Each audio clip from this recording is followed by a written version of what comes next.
విజయ్ దేవరకొండ హీరోగా సందీప్ వంగా దర్శకత్వంలో వచ్చిన అర్జున్ రెడ్డి ఏ స్థాయిలో విజయాన్ని సొంతం చేసుకుందో ప్రత్యేకంగా చెప్పనక్కర్లేదు. ఆ సినిమా భారీ వసూలు నమోదు చేసుకోవడంతో పాటు హీరో విజయ్ దేవరకొండకి, హీరోయిన్ శాలిని పాండేకి మంచి గుర్తింపును తెచ్చిపెట్టింది. ఇద్దరి మధ్య రొమాన్స్, ముద్దు సన్నివేశాలు ఇలా ప్రతి ఒక్కదాని గురించి జరిగిన చర్చతో శాలిని పాండే గురించి చాలా వార్తలొచ్చాయి. టాలీవుడ్లో ఆమె బిజీగా సినిమాలు చేసే అవకాశం ఉందని అంతా భావించారు. కానీ అదృష్టం కలిసి రాకపోవడంతో శాలిని పాండేకు అర్జున్ రెడ్డి తరువాత ఆ స్థాయి విజయం దక్కలేదు. టాలీవుడ్తో పాటు ఇతర భాషల్లోనూ అడపాదడపా సినిమాలు చేస్తూ వస్తున్న ఆ అమ్మడు ఎట్టకేలకు ఓ బిగ్ ఛాన్స్కు దక్కించుకుంది. తమిళ స్టార్ హీరో ధనుష్ సినిమాలో ముఖ్య పాత్రలో నటించే అవకాశమును ఈ అమ్మడు సొంతం చేసుకుంది.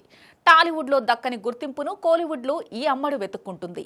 అందుకే ధనుష్తో ఛాన్స్ వచ్చిన వెంటనే ఏమాత్రం వెనకాడకుండా ఓకే చెప్పింది. ధనుష్ స్వీయ దర్శకత్వంలో నటిస్తున్న సినిమాలో ఇప్పటికే నిత్యా మీనన్ హీరోయిన్గా నటించబోతుందని వార్తలొచ్చాయి. ఇప్పుడు మరో హీరోయిన్గా శాలిని పాండేను ఎంపిక చేయడం జరిగిందట.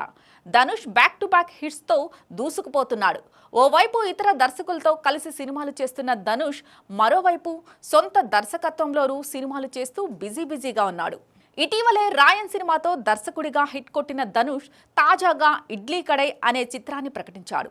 చిన్న బడ్జెట్తో ధనుష్ చేయబోతున్న ఈ ప్రయోగాత్మక సినిమాలో నిత్యా మీనన్ హీరోయిన్గా నటించబోతుంది.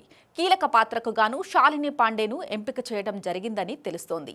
శాలిని పాండేకి ప్రాముఖ్యత ఉన్న పాత్ర లభిస్తే తప్పకుండా ఆమె ఇండస్ట్రీలో మరిన్ని ఆఫర్లు సొంతం చేసుకునేలా అవకాశాలు ఉన్నాయి.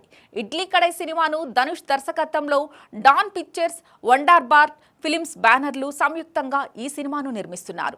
ప్రముఖ సంగీత దర్శకుడు జీవి ప్రకాష్ ఈ సినిమా కోసం సంగీతాన్ని అందిస్తున్నారు.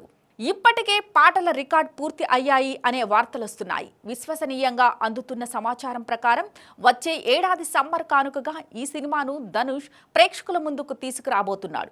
మరోవైపు ధనుష్ తన ప్రస్తుత సినిమాను శేఖర్ కముల్లా దర్శకత్వంలో చేస్తున్నారు. కుబేరా టైటిల్తో రూపొందుతున్న ఆ సినిమాలో నాగార్జున కీలక పాత్రలో నటించడం విశేషం.